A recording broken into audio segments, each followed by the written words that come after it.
Olá, pessoal do Bioconhecer Mais. Eu sou a professora Kátia Fialho e estou aqui para agradecer imensamente a participação de todos vocês no nosso canal. Principalmente porque nós tivemos aí mais de 1000 visualizações no nosso vídeo em menos de um mês. Muito obrigada pela participação de todos vocês. E para vocês que ainda não se inscreveram, não se esqueçam de inscrever, acionar o sininho para receber as notificações e compartilhe com a rede de amigos de vocês também. Na nossa aula de hoje, eu separei um conteúdo muito importante. Nós iremos começar a falar agora sobre as vias metabólicas, metabolismo de glicose, e entender por que esse substrato é tão importante para o funcionamento do nosso corpo e desmistificar as tão temidas reações metabólicas que fazem parte do controle do nosso metabolismo, do nosso organismo. Então vamos lá, primeiro conhecer. Nós sabemos que o principal mecanismo de distribuição de nutrientes para o nosso organismo é a circulação, tá? E a molécula de glicose é o principal precursor para participar do metabolismo energético do nosso organismo. Principalmente porque o nosso corpo prefere metabolizar glicose, os carboidratos, porque as nossas células estão preparadas metabolicamente para degradar esse composto. Essa molécula de glicose, ela é proveniente da nossa dieta alimentar. E os níveis de glicose precisam se permanecer estáveis. Por quê? Porque o nosso sangue precisa manter uma viscosidade adequada. Essa viscosidade adequada, essa viscosidade ideal, é importante para distribuir esse substrato para todas as nossas células. Tais como células nervosas, células da retina, células renais, células da pele, ou seja, todas as células do nosso corpo precisam transformar essa molécula de glicose em ATP. ATP é a adenosina trifosfato. É a molécula que vai promover e permitir com que todas as reações metabólicas possam acontecer. E aí a gente precisa entender que os níveis de glicose se mantêm estáveis e normais no nosso sangue, mantendo aí uma viscosidade adequada. Essa viscosidade é bastante importante para que todos os vasos sanguíneos possam receber adequadamente esse volume de sangue. Essa viscosidade vai permitir com que então o sangue, possa circular dentro de artérias, arteríolas, veias, vênulas e os próprios capilares sanguíneos, que é onde essa molécula de glicose consegue ser transportada finalmente para dentro das nossas células. Porém, esses níveis de glicose, eles podem aumentar muito e apresentar lá um nível muito grande de glicose dentro dos nossos vasos sanguíneos. E se a glicose é um substrato importantíssimo para manter as reações metabólicas e participar do metabolismo, por que o excesso de glicose seria ruim para o nosso organismo? Já que, diretamente, ele poderia fornecer um monte de energia para atender o metabolismo. Contudo, altas concentrações de glicose que estão circulando no vaso sanguíneo deixam o nosso sangue mais viscoso, fazendo com que o músculo cardíaco precisa trabalhar com muito mais força. Esse sangue não vai conseguir circular adequadamente nos vasos que tem um capilar, como o capilar sanguíneo, que tem um diâmetro muito menor. E isso leva a um quadro que a gente chama de hiperglicemia. E a concentração alta de glicose na corrente sanguínea tem um grande problema, um grande prejuízo para o nosso organismo a médio e longo prazo. Primeiro, porque esse sangue muito viscoso vai encontrar dificuldade para circular dentro de vasos de menor calibre. Segundo, essa concentração alta de glicose começa a diminuir a síntese da principal proteína que faz parte do endotélio dos nossos vasos sanguíneos, que é o colágeno, deixando os nossos vasos sanguíneos bastante rígidos, aumentando as chances aí de infarto agudo do miocárdio e de acidentes vasculares, ou seja, uma situação de risco para o nosso organismo. Então, a médio e longo prazo, os níveis aumentados de glicose na corrente sanguínea são bastante prejudiciais, além dele estar relacionado a várias patologias e síndromes metabólicas, como diabetes tipo 2, obesidade, hipertensão, problemas cardiovasculares e problemas circulatórios. Então, o sangue precisa manter uma viscosidade adequada. Vejam que, assim como a hiperglicemia é prejudicial e preocupante para o nosso organismo, um quadro de hipoglicemia, onde tem uma menor concentração de glicose, também é ruim. Por quê? porque essa diminuição de glicose começa a comprometer o funcionamento do nosso corpo. E os indivíduos começam a apresentar sintomas que nós chamamos de glicopênicos, como tremor, visão embaralhada, calafrios, sudorese, dificuldade de concentração, dores de cabeça. Essa hipoglicemia é tão preocupante que pode baixar fortemente e levar o indivíduo a uma situação de desmaio e até mesmo óbito. Bom, aqui a gente pode observar então que para o diagnóstico, né, dos níveis adequados de glicose na corrente sanguínea, nós precisamos manter aí uma homeostase. O que nós consideramos os níveis de glicose na situação de jejum de 8 horas, aproximadamente 11 horas, quando a gente faz o exame de sangue? Os níveis devem estar entre 70 e 99 miligramas por decilitro de sangue, ou seja, menor do que 100 miligramas. Qual é a situação que já é um sinal de alerta, que inclusive aqui está representado em amarelinho? A situação de alteração do perfil glicêmico quando nós estamos em jejum.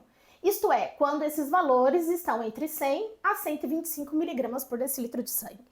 Alguns autores consideram essa condição como pré-diabético, embora outros autores atualmente não gostam dessa nomenclatura de pré-diabéticos, considerando os indivíduos ou diabéticos ou não diabéticos, mas é uma situação de alerta. E que inclusive pode existir remissão se a gente mudar o nosso estilo de vida. E a situação de diabetes já é caracterizada quando os níveis de glicose na corrente sanguínea encontram-se maiores do que 126 miligramas por decilitro de sangue. Vejam que há uma diferença muito pequena entre a situação de alerta e a condição do diagnóstico de diabetes. Então vamos entender um pouquinho o que vai acontecer para que essa molécula de glicose, que é um substrato extremamente importante para o funcionamento de todas as nossas células, precisa para ser metabolizado. A primeira coisa é, a partir do momento que a gente faz uma refeição, os níveis de açúcar no sangue aumentam, especialmente no período que nós chamamos de pós-prandial, ou seja, depois das refeições. Mas isso é esperado, é justamente por isso que nós fazemos as refeições, para que a gente tenha todo o aporte nutricional necessário para o funcionamento e metabolismo do nosso organismo. Mas em especial, toda vez que existir um aumento de carboidratos e de glicose na corrente sanguínea, há participação e liberação do hormônio regulador da glicemia.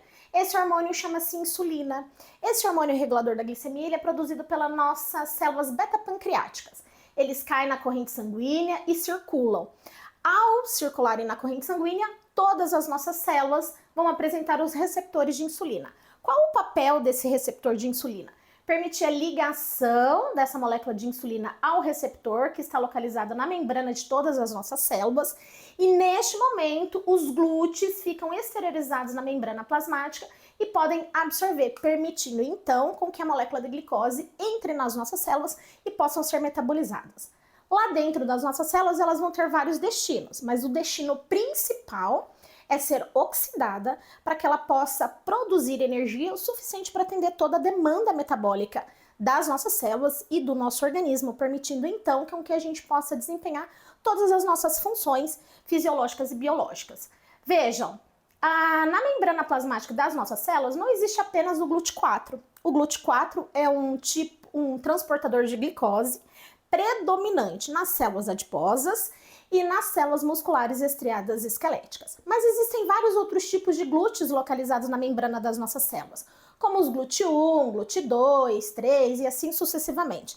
Isso faz com que, a partir do momento que a molécula de insulina se liga ao receptor, ocorre uma mudança conformacional e esses glúteos que ficam exteriorizados na membrana agora podem absorver essa glicose e dar o destino apropriado de acordo com as necessidades do nosso organismo. Então vamos conhecer o que é essa molécula de glicose. Quimicamente falando, a molécula de glicose trata-se de uma hexose, ou seja, formado por 6 átomos de carbono. Então aqui a gente tem a cadeia cíclica, carbono número 1, carbono número 2, carbono número 3, 4, carbono número 5 e carbono número 6. Do que essas estruturas químicas que tanto assustam vocês, alunos, são importantes? Quando nós comemos, nós não comemos apenas pelo simples fato de ser prazeroso. O intuito principal da nossa dieta alimentar é que os alimentos fornecem a estrutura química, o esqueleto químico carbônico, para que as nossas enzimas dentro das nossas células possam metabolizar esses compostos e transformá-lo em outras substâncias, especialmente substâncias que vão promover e realizar, permitindo com que as nossas células possam realizar e produzir energia. Energia essas que são utilizadas para renovação celular, mitose e meiose, para biossíntese de moléculas, como síntese de proteínas, síntese de lipídios, duplicação do nosso DNA, os eventos de exocitose, endocitose, os transportes ativos, tudo isso gasta muita energia. Então, a estrutura química dos alimentos, dos nutrientes, vão ser oxidados e aos poucos vai liberando a energia química para que ela seja conservada e transformada na forma de ATP, a adenosina trifosfato, necessária então para atender o funcionamento energético das nossas células. Muito bem, se a molécula de glicose é o principal substrato que vai nutrir e manter e permitir todo o funcionamento energético das nossas células, as nossas células estão então preparadas enzimaticamente para metabolizar esse composto.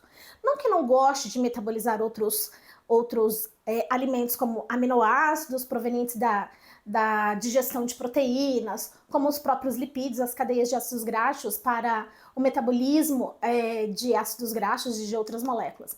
Mas principalmente porque essas reações metabólicas são facilmente, predominantemente, os mecanismos mais rápidos de serem metabolizados e transformados em energia. Então, basicamente, a função das reações químicas que ocorrem no citoplasma ou no citosol das células, assim que a molécula de glicose consegue entrar, pela ligação, então, da insulina aos receptores, abrindo os glúteos, essa molécula de glicose vai ser metabolizada. Assim que ela ingressa dentro da célula, um conjunto de 10 reações metabólicas chamadas de glicólise vão oxidar essa molécula até um produto final. Essa molécula é chamada de piruvato. Vejam que enquanto a molécula de glicose trata de uma hexose, a molécula de piruvato é uma triose formada por 3 átomos de carbono. 1, 2, 3, tá? Só que são formadas 2 moléculas de átomos de carbono. Observem que são preservados os mesmos 6 átomos de carbono. O que essas 10 reações da glicólise vão fazer é reestruturar esse esqueleto químico, quebra a molécula na metade, transformando e produzindo esse produto chamado de piruvato. Agora, esse piruvato ainda carrega potencialmente muita energia. Energia essa que vai dar continuidade às reações metabólicas do famoso ciclo de Krebs. Para vocês que precisam entender sobre o metabolismo energético completo de carboidratos, não deixem de assistir às próximas aulas. E aí, muito bem, quais são os pontos importantes dessas 10 reações da glicólise? Degradação do esqueleto carbônico da glicose para produzir piruvato. Durante essas etapas, que são 10 reações, vão ser produzidas moléculas de ATP, que já pode ser utilizada pela célula para qualquer reação metabólica que ela precisar. Vai fosforilar o ADP, que é chamado de adenosina difosfato, a ATP, que é a adenosina trifosfato. Exatamente, o ATP é a energia necessária para que as reações metabólicas e celulares possam acontecer. E vai transferir um íon hidreto, com 2 elétrons, tá, para o NAD+, para formar um composto chamado de NADH, que vai carregar pares de elétrons para a cadeia respiratória. Então vamos entender aí um pouquinho desses mecanismos. Então, retomando ali, ó, lembrando que a insulina é o hormônio regulador da glicemia, ele vai se ligar ao receptor e permitir a abertura dos glúteos. Essa mudança conformacional vai permitir, então, com que a glicose que está circulando lá no vaso sanguíneo e que deve estar mais alta cada vez que a gente faz as refeições, vai ser absorvido. Agora, essa molécula de glicose ela já pode ser imediatamente metabolizada e degradada a piruvato. Essa molécula de glicose pode ter outro destino, como, por exemplo, quando nós consumimos carboidratos simples, como o famoso bolo chocolatudo, sozinho, consumo de refrigerantes, açúcares simples, farinhas brancas, batatas, massas, todos esses carboidratos simples, nós devemos ter precaução ao consumi-los, ou consumi-los junto com outros alimentos, para que eles sofram um processo de digestão e absorção mais lenta, porque quando nós consumimos nas nossas refeições, e principalmente sozinhos ou combinados, esses carboidratos simples, ao entrarem dentro das nossas células, principalmente pelos GLUT4, eles vão ser convertidos e transformados em ácidos graxos e guardados na forma de triglicerídeos. Este é o processo de formação de tecido adiposo. o que faz com que, por exemplo, a gente comece a ganhar peso quando a gente tem um metabolismo mais lento, quando a gente tem um consumo muito alto de alimentos muito calóricos ou consumo de carboidratos simples. Esses carboidratos, eles vão ser armazenados na forma de ácidos graxos. E aí esses ácidos graxos são relacionados à formação do nosso tecido adiposo. Mas não que a gente não possa comer esses carboidratos simples. Por exemplo, os indivíduos que são atletas, eles consomem muito carboidrato simples, principalmente antes de treinos, de maratonas, porque ele vai, ao invés de ele ser metabolizado, ele vai ser, ao invés de ele ser guardado como tecido adiposo, ele vai ser metabolizado e vai fornecer energia para o trabalho de explosão, de contração muscular que os músculos precisam diante de um treino, diante de uma maratona, para esses atletas que são esportistas. E o nosso corpo também faz uma reserva temporária de glicose. Quando nós terminamos uma refeição, no período que nós chamamos de pós-prandial, o nosso corpo também faz um pequeno estoque de glicose, porque a gente não fica comendo o dia inteiro, né? Então nós temos lá os períodos que são pré-determinados. E aí o nosso organismo precisa fazer o quê? Ele precisa estocar temporariamente glicose, na forma de cadeias de glicose, formando o que a gente chama de glicogênio. O nosso organismo tem basicamente dois tipos de glicogênio. O glicogênio muscular, para atender a demanda energética dos nossos músculos, e o glicogênio hepático, que é aquele que é guardado no nosso fígado. Os nossos adipócitos, essas células hepáticas, guardam para manter os níveis de glicose na corrente sanguínea, o que a gente chama de homeostase basal, e esses valores devem estar entre 70 e 99 miligramas por decilitro de sangue, para manter o nosso metabolismo energético e atender todo o funcionamento do nosso corpo. Então, pessoal, vamos entender agora o que compreende essa etapa de oxidação, onde a partir do momento que a molécula de glicose entra dentro das células, até que ela seja convertida a piruvato. Muito bem, então as 10 reações da glicólise são subdivididas em duas fases. A fase chamada de preparatória, e veja que a célula está investindo energia para que ao final ela possa produzir uma grande quantidade de ATP, tá? Na fase de preparatória, há o consumo de duas moléculas de ATP. E nas células animais, o principal combustível para ser metabolizado pela glicólise é a molécula de glicose. Já nas plantas, o principal substrato é a molécula de sacarose. E vejam, essas reações da glicólise compreendem 10 etapas, 10 reações consecutivas e sucessivas, onde nós temos como substrato inicial a molécula de glicose, tá? Como produto final, nós temos duas moléculas de piruvato sendo formada, mais duas moléculas de ATP e duas moléculas de NADH. Desse sentido, então, a molécula de glicose é dividida em duas etapas. Cada etapa é compreendida por 5 fases, tá? 5 reações, desculpe. A fase preparatória, então, nós temos 5 reações metabólicas, onde a molécula de glicose, que é uma hexose, ao final dessas 5 reações, são divididas em duas moléculas de 3 átomos de carbono cada uma. Mas vejam que os 6 átomos de carbono continuam sendo preservadas. As reações seguintes são chamadas de reações de fase de pagamento. Nessa fase de pagamento também compreende mais 5 reações. Só que nesse momento ocorre a produção de NADH e de ATP, e tendo como produto final a molécula de piruvato. Então vamos ter ali, né, um esquema geral da molécula de glicose. Então, a molécula de glicose trata-se de uma hexose, um açúcar formado por 6 átomos de carbono, que vai sofrer as 10 reações sucessivas e consecutivas, onde cada uma delas vai ser metabolizada por uma enzima específica. Algumas dessas reações, daqui a pouco nós vamos ver, elas acontecem nos 2 sentidos, porém nós temos 3 reações que são pontos chaves importantes, que elas só acontecem em um sentido, ou seja, a enzima só catalisa a reação naquele sentido, tá? A fase, então, preparatória, ela consiste em glicose sendo convertida em glicose 6-fosfato, depois glicose 6-fosfato sendo convertida em frutose 6-fosfato, a frutose 6-fosfato convertida em frutose 1,6-bifosfato, depois essa frutose 1,6-bifosfato é quebrada exatamente em 2 moléculas, uma é chamada de gliceraldeído 3-fosfato e a outra chamada de dihidroxetona 3-fosfato. Cada uma delas agora tem 3 átomos de carbono. Mas 3 átomos de carbono com 3 átomos de carbono forma, então, 2 açúcares, onde cada um deles tem 3 átomos de carbono. Depois, A dihidroxicetona vai ser convertida em mais um composto de gliceraldeído 3-fosfato e as reações da fase de pagamento são sempre duplicadas agora. Duas, porque a molécula de dihidroxicetona é convertida em mais uma molécula de gliceraldeído 3-fosfato, fazendo então com que as nossas células possam otimizar as reações metabólicas. Ao invés de ter duas vias acontecendo ao mesmo tempo, a dihidroxicetona vai ser convertida em um composto de gliceraldeído 3-fosfato e a partir desse ponto as reações são sempre duplicadas. Na fase de pagamento, nós temos então as duas moléculas de gliceraldeído 3-fosfato sendo convertidas em um 3-bifosfoglicerato, o composto chamado de um 3-bifosfoglicerato sendo convertido em 3-fosfoglicerato, depois em 2-fosfoglicerato, a reação de desidratação libera uma molécula de água, forma um composto chamado de fosfenolpiruvato, e a última reação, esse fosfenolpiruvato, forma o composto chamado de piruvato ou ácido pirúvico.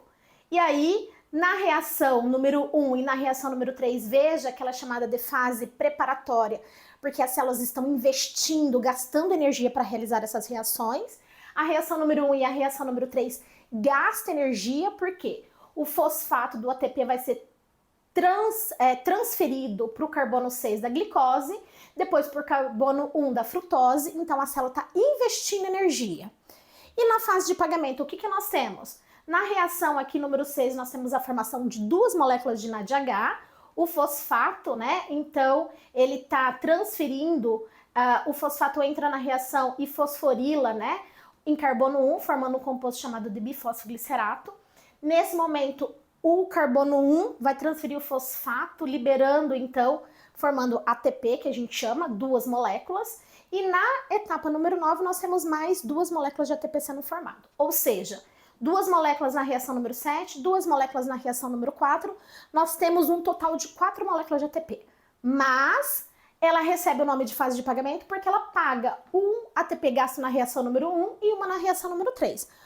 Qual é o saldo final da glicólise? Duas moléculas de ATP, que a célula pode usar imediatamente para o que ela precisar, mais duas moléculas de NADH, que foram geradas ali na reação número 6, e que depois vão doar elétrons para a cadeia transportadora de elétrons, ou também chamada de fosforilação oxidativa, né? Então aqui a gente tem o saldo da visão geral da molécula de glicose. Nós temos duas moléculas de piruvato, 2 NADH, mais hidrogênios, mais 2 ATPs, mais duas moléculas de água sendo liberada, tá? Então, basicamente é isso que acontece. Vamos entender então um pouco dessa estrutura química, que normalmente é o que vocês alunos ficam mais assustados, pensando que a gente precisa decorar todo o esqueleto químico das moléculas. Na verdade, gente, todo esse conjunto de reações, eles vão acontecendo simplesmente transferindo os compostos de um composto para um outro composto, de uma molécula para uma outra molécula, rearranjando essa estrutura química. Qual é o intuito de tudo isso? Alguns alunos me perguntam, professora, por que a célula não tem uma super, hiper, power molécula enzimática que consegue converter de fato glicose em 30, 32 moléculas de ATP em uma única reação metabólica? O fato é que se isso fosse possível, seria tanta energia liberada que a célula não conseguiria aproveitar essa energia, além de aumentar muito a temperatura interna dos sistemas biológicos, o que levaria a célula à morte por uma temperatura tão alta. Então, as nossas células, inteligentemente, ao longo dos anos, foram desenvolvendo sistemas biológicos e as enzimas vão catalisando essas reações metabólicas, modificando a estrutura química desses compostos, até que ao final seja produzido o máximo possível de moléculas de ATP. A molécula de glicose, então, que é a molécula que ingressa dentro da célula a partir do momento em que a insulina se liga ao seu receptor e abrem os glúteos presentes na membrana plasmática de todas as nossas células, nós temos ali já nas imediações da membrana plasmática a primeira enzima da glicólise. Essa enzima é chamada de hexoquinase ou glicoquinase. Qual é o papel dessa enzima? Fosforilar, por isso que está investindo ATP na molécula de glicose e fosforilando no carbono 6. Então, olha só, está transferindo um fosfato, que era do ATP, para o carbono 6, né? Carbono 1, 2, 3, 4, 5, 6, fosforilou. Agora, essa molécula de glicose não consegue mais sair de dentro da célula pelo mesmo glúteo, mesmo transportador que permitiu a sua entrada. Porque glicose e 6-fosfato já são compostos diferentes. Agora, ele não pode mais sair de dentro da célula. Nesse momento, inicia-se o processo de oxidações biológicas e essa molécula continua sendo oxidada. Muito bem, essa enzima é chamada de hexoquinase, mas nós temos outras células que fazem essa conversão, por exemplo, nas células do fígado, essa enzima é chamada de glicoquinase. É uma isomerase, né? Ela tem a mesma função. Agora, essa molécula aqui, de glicose 6-fosfato, vai ser fosforilada, vai sofrer mais uma reação de fosfoexose isomerase, tá? E ela vai transformar o composto de glicose para um outro composto chamado de frutose 6-fosfato. Então, aqui é simplesmente uma reação de isomerização. Na etapa seguinte, que é a reação número 3, então nós temos mais uma vez a transferência de um fosfato do ATP, adenosina trifosfato, agora para o carbono número 1. O carbono número 6 já estava fosforilado, agora o carbono número 1 vai ser fosforilado, formando um composto chamado de frutose 1,6-bifosfato. Por que recebe o nome de 1,6-bifosfato? Porque agora nós temos dois fosfatos. Um no carbono número 6 e um carbono número 1, tá? A enzima que faz isso é a fosfofrutoquinase 1. Na sequência, nós temos a quarta reação. Na quarta reação, a enzima chamada de aldolase, ela quebra a molécula exatamente na metade. Só que a molécula não é simétrica. Então, ela quebra formando dois compostos, um chamado de gliceraldeído 3-fosfato e o outro chamado de dihidroxetona fosfato. Um fosfato ficou no carbono número 3 e o outro fosfato ficou no carbono número 1, tá? Vejam, os alunos me perguntam bastante, pessoal, professor, eu preciso decorar a estrutura química, toda essa estrutura química das moléculas? Não, a gente só precisa aprender a reconhecer, né? E aí a gente passa a entender que não é tão difícil assim química, porque a gente só precisa compreender qual é o papel dessas enzimas. E a enzima que está envolvida na reação número 5 é a triose fosfato isomerase. Ela vai transformar a dihidroxetona fosfato em mais um composto de gliceraldeído 3-fosfato. Essas 10 reações são chamadas de reações de fase preparatória. Observe que a reação número 1 ela acontece no único sentido, assim como a reação número 3. Então, elas não são enzimas que catalisam a reação nos dois sentidos, mas a reação número 2, a reação número 3 e a reação número 4, as setas estão nos dois sentidos. Isso significa que a enzima pode catalisar a reação nos dois sentidos. Então aqui eu separei para vocês cada uma das etapas para a gente ver o que envolve essa estrutura química. Então na reação número 1 é a fosforilação de glicose, para não deixar com que essa molécula de glicose possa voltar para o vaso sanguíneo. Então a enzima que é hexoquinase, ela já vai fazer o quê? Transferir, tá, para o carbono número 6, ó, 1, 2, 3, 4, 5, 6, um grupamento fosfato. Ela é dependente de magnésio, que funciona como um cofator enzimático. Agora, essa molécula chamada de glicose 6-fosfato não pode mais sair de dentro da célula para a corrente sanguínea novamente. Na reação número 2, que é uma reação consecutiva, a enzima, que é chamada de fosfoexose isomerase, ela vai simplesmente modificar a estrutura química, tá? Invertendo aqui a reação, a posição do grupamento hidrogênio OH, tá? Do carbono aqui, formando um composto chamado de frutose 6-fosfato. Ela era glicose 6-fosfato. Agora ela é convertida em uma outra função orgânica, que é a frutose 6-fosfato. Professor, essa frutose 6-fosfato poderia ser a mesma frutose? A molécula de frutose, então, ela também, que é um outro carboidrato presente nas frutas, eles também podem ser oxidados e fornecer energia para as reações metabólicas, para as nossas células funcionarem? Com certeza. E ela pula uma reação, ela já entra na reação número 2 direto. A reação número 3 também é uma reação muito importante.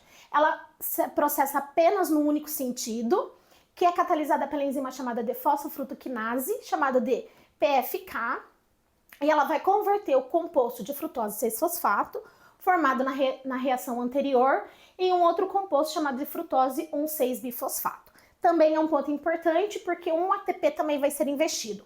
O fosfato do ATP vai ser transferido para o carbono número 1. Observem que aqui a gente tinha um grupamento OH, agora o fosfato do ATP vai ser transferido para o carbono 1, formando esse composto chamado de frutose 1,6-bifosfato.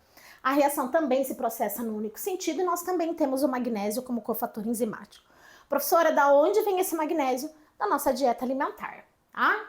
Na reação número 4, ela é bastante importante, porque embora ela não invista energia para esse processo, a reação quebra esse composto chamado de frutose 1,6-bifosfato exatamente na metade. Como eu falei para vocês, a molécula não é simétrica, tá? E aí ela vai formar um composto chamado de dihidroxetona fosfato, olha lá. Carbono número 1 ficou com fosfato, carbono número 2, carbono número 3. E o segundo composto que é formado também é uma triose, que apresenta 1, 2, 3 átomos de carbono. O fosfato ficou no carbono número 3, tá? Então quebrou exatamente na metade. A enzima pode catalisar a reação nos dois sentidos, e a enzima que faz essa quebra é chamada de aldolase. Bom, até aqui então a gente tinha todas as reações que compreendiam a fase preparatória. A célula investiu energia na reação número 1 e na reação número 3. Veja que na fase de pagamento, tá? Os dois compostos que foram formados, né, que era o gliceraldeído 3-fosfato e a dihidroxetona, agora eles vão funcionar como substrato para a continuidade das reações. E elas recebem o nome de fase de pagamento porque elas vão pagar os ATPs que foram gastos na reação número 1 e na reação número 3 e vão gerar um saldo positivo. Lembrem-se, o final da fase preparatória, ela está envolvendo, então, a transformação da dihidroxetona fosfato em mais uma molécula de gliceraldeído 3-fosfato. Então, vejam que aqui a gente sempre tem a seta que está indicando 2, 2, 2, 2 e ao final 2 moléculas de piruvato. Por quê? A partir daqui, essas reações estão duplicadas. Agora, a gliceraldeído 3-fosfato vai ser convertido em um composto chamado de 1,3-bifosfoglicerato e está formando aqui uma molécula chamada de NADH. Esse NADH, gente, vai ser importante para computar o saldo final de ATPs que são formados na oxidação total, não só de glicólise, tá? Agora, 1,3-bifosfoglicerato vai formar uma molécula chamada de 3-fosfoglicerato, sempre duas moléculas, e o ADP, adenosina difosfato, vai receber e converter, então, a energia, vai transferir do carbono número 1 para o ATP, formando a adenosina trifosfato. Então, veja que o carbono 1 já não existe mais ali nesse composto formado, tá? Esse fosfato foi transferido, então, para o ATP. Agora, esse 3-fosfoglicerato vai transferir o fosfato do carbono número 3 para o carbono número 2. Olha aqui, ó. Do carbono número 3 para o carbono número 2, formando um composto chamado de 2-fosfoglicerato. A próxima reação libera uma molécula DA, duas moléculas, né? Porque são duas moléculas, lembrando. E essa reação de desidratação forma um composto chamado de fosfenolpiruvato. Agora, a última reação, esse fosfenolpiruvato vai transferir o fosfato que está aqui no carbono número 2 para o ADP, formando ATP, adenosina trifosfato, e duas moléculas de piruvato. Vamos ver isoladamente como isso acontece em cada uma das reações? Então, vejam, a reação número 6, que é a primeira reação da fase de pagamento, transfere simplesmente o hidrogênio do gliceraldeído 3-fosfato, que são duas moléculas, tá? Ó, que está no carbono número 3, para o NAD+, mais o fosfato, que vai ser transferido aqui, formando um composto chamado agora de 1,3-bifosfoglicerato. Veja que ele já tinha o hidrogênio foi transferido para o NAD, formou NADH mais hidrogênio, e o fosfato entrou na reação e foi transferido para o carbono 1. Por isso que ele é chamado de 1,3-bifosfoglicerato. Aqui a gente está explicando exatamente a transformação e a transferência do hidrogênio para o NAD+, formando NADH, e a fosforilação no carbono número 1. Então, a próxima reação é a reação número 7. É a produção das primeiras moléculas de ATP, por isso, nessa fase de pagamento. Então, o composto que era 1,3-bifosfoglicerato, que tinha um fosfato no carbono 1 e no carbono número 3, agora vai transferir o fosfato para o ADP. Se a gente tem mais um fosfato transferido para o ADP, adenosina difosfato, a enzima fosfoglicoceratoquinase vai transferir formando o ATP, formando um composto chamado de 3-fosfoglicerato. Na reação número 8 é a conversão do 3-fosfoglicerato em 2-fosfoglicerato. Nada mais é do que o fosfato que estava aqui no carbono número 3 sendo transferido para o carbono número 2. Então, olha lá. E trocou de posição, né? Então, o fosfato que estava no carbono número 3 veio para o carbono número 2 e a hidroxila que estava no carbono número 2 veio para o carbono número 3. Então, aqui formou esse composto chamado de 2-fosfoglicerato. Qual é a enzima que catalisa essa reação nos dois sentidos? Fosfoglicerato mutase, também dependente de íon magnésio. A nona reação é a reação de desidratação. Toda vez que vocês ouvirem a palavra desidratação, significa que está liberando uma molécula de água do composto. Então, um composto chamado D2-fosfoglicerato libera água, ó, H2O. O hidrogênio que estava no carbono 2 e o OH do carbono número 3. Então, H2O é a molécula de água que está sendo liberada. Qual enzima que catalisa essa reação? Enolase.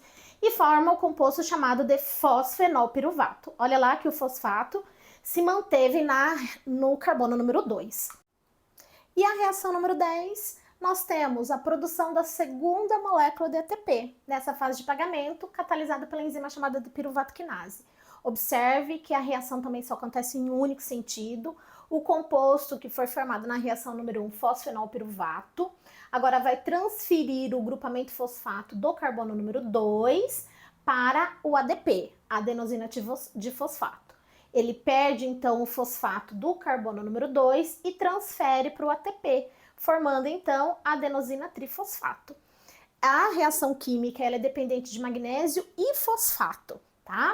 E aqui a gente tem a formação de mais duas moléculas de ATP. Vejam que dois ATPs foram formados na reação número 7 e mais 2 ATPs formados na reação número 10. Agora nós temos, então, na fase de pagamento, formado 4 moléculas de ATP.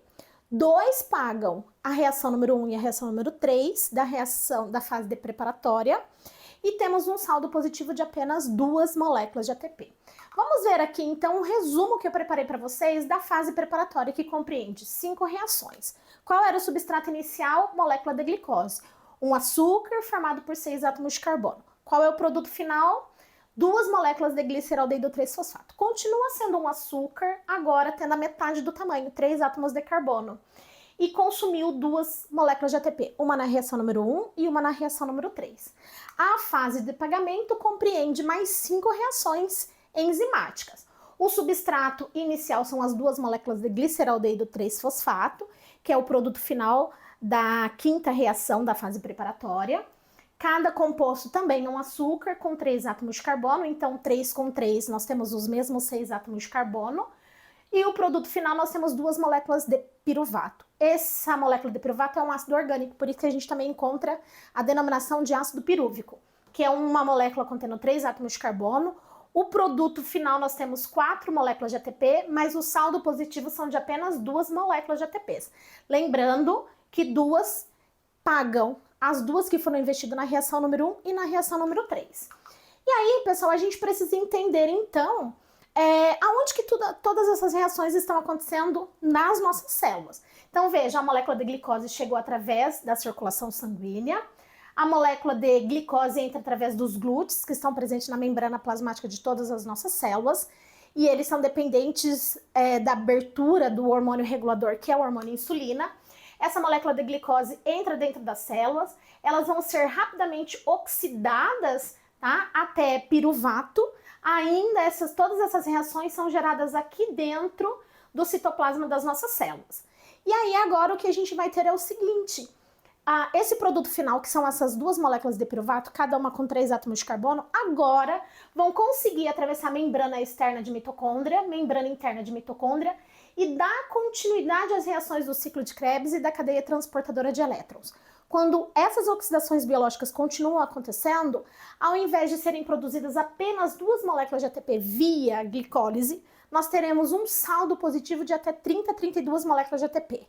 Todo esse processo só é permitido porque as mitocôndrias são organelas que vão continuar essas oxidações biológicas e extrair o máximo de energia existente nas moléculas de glicose, tá? Que agora vão entrar dentro da mitocôndria na forma de piruvato, que vai ser convertido em acetil-CoA e dar continuidade às reações do ciclo de Krebs, tá?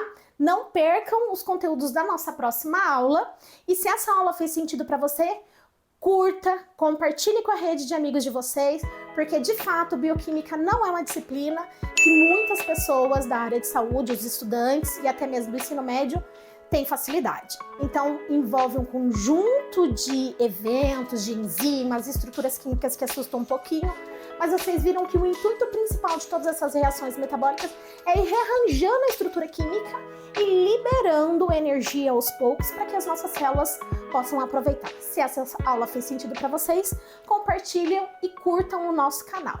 Muito obrigada!